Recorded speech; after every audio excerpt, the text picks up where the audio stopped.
आगे बढ़ते हैं, न्यूज ब्लास्ट पर बात करते हैं। सबसे पहले 1000 के नोट की अटकलों पर विराम लगने वाला है। आरबीआई गवर्नर ने जनता से ऐसी अटकलों पर नहीं ध्यान लगाने के लिए अनुरोध किया है। उन्होंने कहा कि अगर इस तरह की खबरें आप तक पहुंच भी रही है कि 1000 के नोट फिर से शुरू हो सकते हैं या फिर उसको लेकर के कोई भी भ्रामक सूचनाएं दी जा रही है, उस पर उन्होंने ये अनुरोध करते हुए कहा। और क्या कहा वो भी आपको बताते हैं। उन्होंने कहा कि 2000 के लगभग 50% नोट बैंकों में वापस आ गए हैं। हालांकि तिथि इसकी बहुत ज्यादा जो एक डेडलाइन है उसको दिया गया है, लेकिन डेडलाइन से पहले ही 50% नोट बैंकों में वापस आ गए हैं। कुल 3.62 लाख करोड़ के 2000 के नोट 31 मार्च तक चलन में थे। साथ ही उन्होंने ये भी कहा कि उसमें से करीब 1.80 लाख करोड़ के नोट बैंकों में वापस आ गए हैं। आरबीआई गवर्नर शक्तिकांत दास ने ये भी स्पष्ट करते हुए कहा कि 1000 रुपए के नोटों को फिर से पेश करने की कोई भी योजना नहीं है। अर्थ है, इसको लेकर के जितनी भी भ्रामक खबरें चल रही है या फिर जितनी भी जानकारियां व्हाट्सएप के जरिए या फिर दूसरी चीजों के जरिए सोशल मीडिया पर अगर एक्टिव होते हुए आप तक पहुंच रही है तो वो सरासर गलत है। आरबीआई 500 रुपए के नोटों को वापस लेने के बारे में भी नहीं सोच रहा, क्योंकि ऐसे समय में जो भ्रामक खबरें हैं वो बहुत ज्यादा एक्टिव हो जाती है और ऐसे खबरें जो लोगों तक पहुंचाते हैं वो लोग भी काफी ज्यादा एक्टिवली काम करते हैं। लेकिन आरबीआई गवर्नर शक्तिकांत दास ने स्पष्ट कर दिया कि किस हद तक अभी तक 2000 रुपए के नोट बैंकों में वापस आ गए हैं, क्या उसका आंकड़ा रहा, उसका डेटा भी उन्होंने दिया। उन्होंने कहा कि अब तक 2000 के लगभग 50% नोट बैंकों में वापस आ गए हैं और कुल अगर आंकड़े की बात करें तो कुल 3.62 लाख करोड़ के 2000 के नोट 31 मार्च तक चलन में थे, जिसमें से करीब 1.80 लाख करोड़ के नोट बैंकों में वापस आ गए हैं।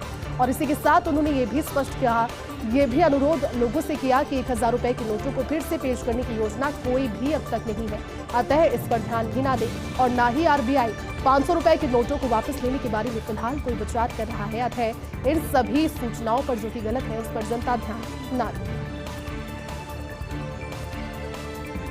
उपेंद्र सिंह रावत होंगे युगांडा में भारत के अगले उच्चायुक्त। भारत विदेश सेवा के 1998 बैच के अधिकारी उपेंद्र सिंह रावत हैं और ये नई जिम्मेदारी उन्हें मिली है। उपेंद्र सिंह रावत युगांडा में भारत के अगले उच्चायुक्त होंगे। भारतीय विदेश सेवा के बैच के अधिकारी हैं, 1998 का बैच उनका है। उपेंद्र सिंह रावत वर्तमान में पनामा गणराज्य में भारत के राजदूत के रूप में कार्यरत हैं। अतः उनका अनुभव भी एक बड़ा अनुभव माना जा रहा है उस सेवा के लिए जिसके लिए अब उन्हें चुना गया। उपेंद्र रावत के जल्द ही अपना कार्यभार संभालने की भी उम्मीद है। ये कार्यभार जल्द ही संभालेंगे इसकी जानकारी, लेकिन बड़ी खबर यही है और कहीं ना कहीं उनके अनुभवों का फायदा किस तरह से युगांडा में भारत के अगले उच्चायुक्त होकर वो दिखाते हैं, किस तरह से सामरिक दृष्टि से इसमें फायदा मिलता है देश को। लेकिन उपेंद्र रावत जल्द ही अपना कार्यभार भी ग्रहण कर लेंगे। 1998 बैच के अधिकारी उपेंद्र सिंह रावत वर्तमान में पनामा गणराज्य में भारत के राजदूत के रूप में कार्यरत हैं और जल्द ही अपना कार्यभार युगांडा में उच्चायुक्त के तौर पर संभाल लेंगे। भाजपा के खिलाफ विपक्षी पार्टियां एक मंच पर आने को तैयार। पटना में 23 जून को विपक्ष की बड़ी बैठक होने वाली है। राहुल गांधी, मल्लिकार्जुन खड़गे, शरद पवार, ममता बनर्जी, एमके स्टालिन, अरविंद केजरीवाल, अखिलेश यादव, साथ ही हेमंत सोरेन, सीताराम येचुरी, डी राजा इस बैठक में शामिल होंगे। जदयू राजद की संयुक्त प्रेस कॉन्फ्रेंस में तेजस्वी यादव ने ये जानकारी साझा की और ये स्ट्रैटेजी अब आने वाले 2024 की चुनौती को देखकर बनाई जा रही है। समय समय पर विपक्षी एकता की तस्वीरें तो सामने आती है, कभी संसद के अंदर से, कभी संसद के कार्य हॉल से, लेकिन अब ये एक बड़ी बैठक होने वाली है। सभी विपक्षी नेताओं ने इस बैठक में शामिल होने की मंजूरी दी है। अब देखना ये महत्वपूर्ण होगा कि जब ये बैठक होगी और इसमें तमाम वो सारे चेहरे जो कि विपक्ष के बड़े चेहरे हैं भारतीय जनता पार्टी के खिलाफ, ये सभी एक मंच पर आने के लिए तैयार हो गए हैं। हालांकि जद्दोजहद काफी करनी पड़ी इन्हें सबको एक मंच पर लाने की, एक विभाजन पर लाने की, लेकिन अंततः अब ये तस्वीर पटना से सामने आएगी। तारीख रहेगी 23 जून जब विपक्ष की बड़ी बैठक होगी। राहुल गांधी, मल्लिकार्जुन खड़गे, शरद पवार, ममता बनर्जी बड़े नाम, एमके स्टालिन, अरविंद केजरीवाल, अखिलेश यादव भी होंगे, हेमंत सोरेन भी होंगे, सीताराम येचुरी होंगे, डी राजा इस बैठक में शामिल होंगे। और जदयू राजद की संयुक्त प्रेस कॉन्फ्रेंस में तेजस्वी यादव ने 23 जून पटना की इस बैठक की जानकारी सभी विपक्षी दलों के साथ जो होने वाली है उसको लेकर उन्होंने बताया कि सभी विपक्षी नेताओं ने इस बैठक में शामिल होने की मंजूरी दे दी है। अब देखना ये काफी महत्वपूर्ण होगा कि जैसे जैसे 2024 की चुनौतियां आगे बढ़ रही है, विपक्षी एकता कितने समय तक यूं ही चलती रहेगी और किसका असर आने वाले चुनावों पर भारतीय जनता पार्टी पर कैसा रहेगा। राजीव सिन्हा पश्चिम बंगाल के प्रदेश चुनाव आयुक्त नियुक्त। पश्चिम बंगाल के मुख्य सचिव भी राजीव सिन्हा रह चुके हैं। ये पदभार भी उनका रहा है। राज्यपाल सीबी आनंद बोस ने उनकी नियुक्ति को मंजूरी दी। सौरभ कुमार की जगह पदभार राजीव सिन्हा संभालेंगे। देखिए, दरअसल 27 मई को सौरभ कुमार का कार्यकाल पूरा हो चुका है और उनके कार्यकाल के पूरा होने के बाद जिस नाम की सबसे ज्यादा चर्चाएं थी, जिस नाम की सबसे ज्यादा अटकलें थी, वो राजीव सिन्हा का ही था। राजीव सिन्हा के नाम पर अब मुहर लग चुकी है। राजीव सिन्हा पश्चिम बंगाल के प्रदेश चुनाव आयुक्त नियुक्त किए गए हैं और पश्चिम बंगाल के मुख्य सचिव पहले राजीव सिन्हा रह चुके हैं, तो अनुभव उनको भी काफी ज्यादा है उस स्थिति का भी जो कि पश्चिम बंगाल से रहकर आती है। और राज्यपाल सीबी आनंद बोस ने उनकी नियुक्ति को मंजूरी दी। सौरभ कुमार की जगह लेंगे क्योंकि 27 मई को सौरभ कुमार का कार्यकाल पूरा हो चुका है।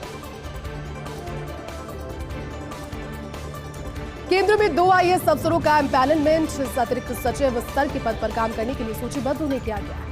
पूरी जानकारी भी आपको देते हैं, आपको बताते हैं कि इन्हें सूचीबद्ध किया गया है। तो कर्नाटक कैडर के 1994 बैच के आईएएस श्रीवत्स कृष्णा का एम्पैनलमेंट हुआ है और साथ ही महाराष्ट्र कैडर के 1992 बैच के आईएएस संजय सेठी को भी इस एम्पैनलमेंट के लिए सूचीबद्ध किया गया है। वर्तमान में जवाहरलाल नेहरू बंदरगाह प्राधिकरण में अध्यक्ष रहे हैं सेठी।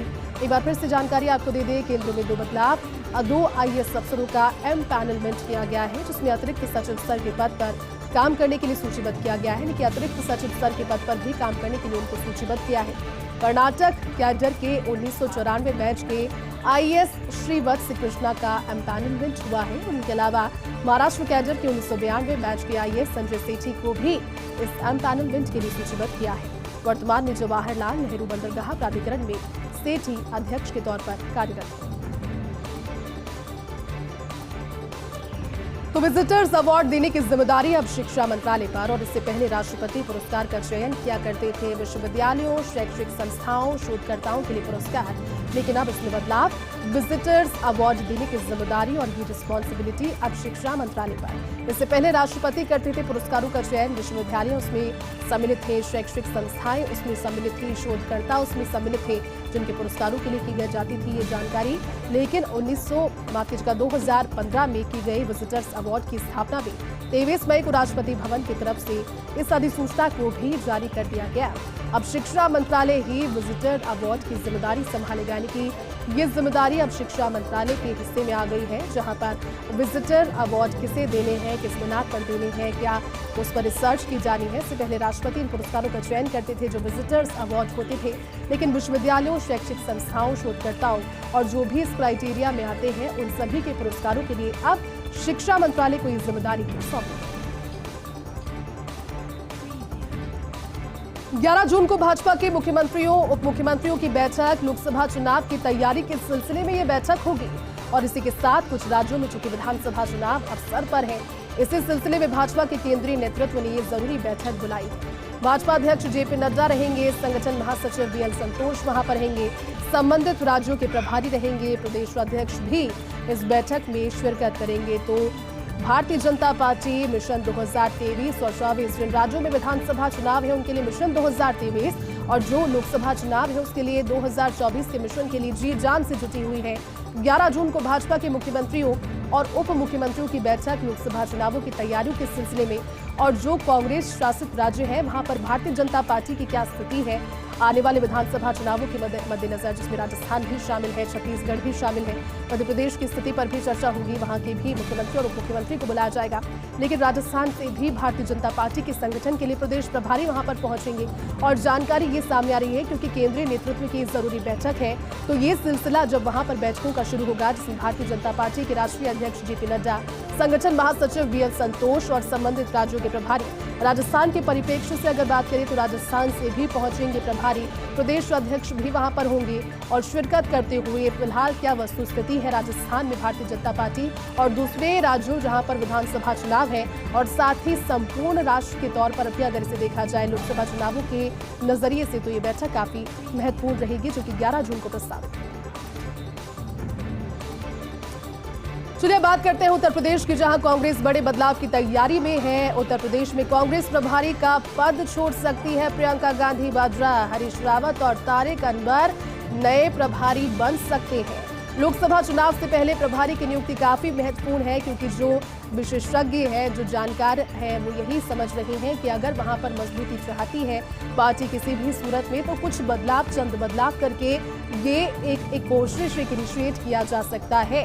लिहाजा अब ये बदलाव करने का जो मन है वो पार्टी बना रही है। प्रदेश कांग्रेस अध्यक्ष बने रहेंगे ब्रजलाल खाबरी। लेकिन अपडेट इसको लेकर यही है कि उत्तर प्रदेश में चूंकि जमीन तलाशने की कोशिश कांग्रेस पार्टी कर रही है, और जमीन तलाशने की इसी कोशिश के दौरान लोकसभा चुनाव अब नजदीक है, और ऐसे में वहां से क्या लाभ लिया जा सकता है, क्या लीस्ट सिचुएशन हो सकती है, इन सभी चीजों को मद्देनजर रखते हुए उत्तर प्रदेश में कांग्रेस प्रभारी का पद प्रियंका गांधी वाड्रा छोड़ सकती है, जो पद उनके पास में वर्तमान में है।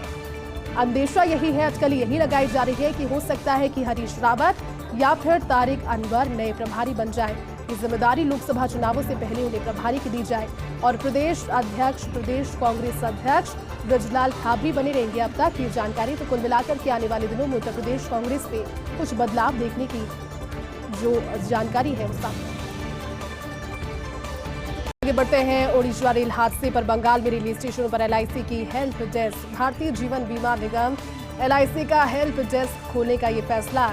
इस ट्रेन हादसे में मृत लोगों के परिजनों की सुविधा के लिए ये हेल्प डेस्क वहां पर खोला गया। हावड़ा, शालीमार, खड़गपुर, मेदिनीपुर जैसे स्टेशनों पर ये हेल्प डेस्क खोला गया।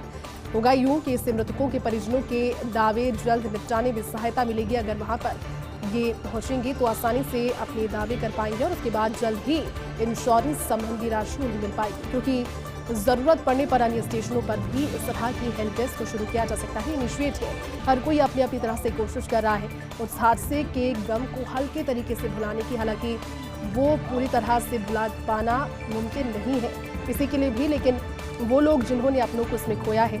ओडिशा रेल हादसे को देखते हुए बंगाल में रेलवे स्टेशनों पर एलआईसी की हेल्प डेस्क कब रहेगी। वहां पहुंचकर जो लोग, जिनके परिवार के लोग इसमें अपना दम तोड़ चुके हैं या फिर अब वो नहीं रहे, उनके परिजन वहां पहुंचेंगे और क्लेम कर पाएंगे। भारतीय जीवन बीमा निगम एलआईसी का ये हेल्प डेस्क वहां पर रहेगा।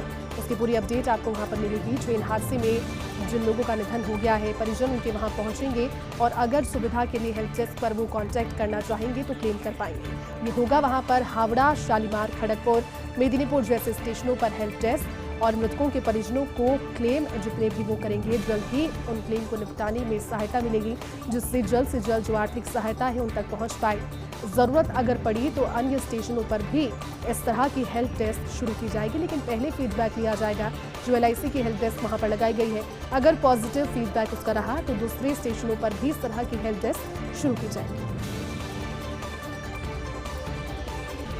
बीएसएनएल के लिए 4G, 5G स्पेक्ट्रम आवंटन को मंजूरी मिल गई है। केंद्रीय कैबिनेट ने 82,000 करोड़ रुपए का तीसरा पैकेज मंजूर किया है। एक बड़ा पैकेज मंजूर किया है, और मंजूरी मिली है बीएसएनएल के लिए 4G, 5G स्पेक्ट्रम आवंटन के लिए। केंद्रीय कैबिनेट की इस मंजूरी के तहत मोदी सरकार ने बीएसएनएल को पटरी बढ़ाने के लिए तीसरा पैकेज दिया है। फिर से रिवाइव करने के लिए कोशिश, जिसके लिए तीसरा बड़ा पैकेज 82,000 करोड़ का दिया गया है। टेलीकॉम के रणनीतिक क्षेत्र में मजबूत सरकारी पीएसयू का होना जरूरी है। इस जरूरत को सभी ने समझा कि अगर उसे एक बार फिर से रिवाइव करना है तो टेलीकॉम के इस स्ट्रैटेजिक एरिया में, इस इंडस्ट्री में एक मजबूत स्ट्रॉन्ग सरकारी पीएसयू का होना बेहद जरूरी है।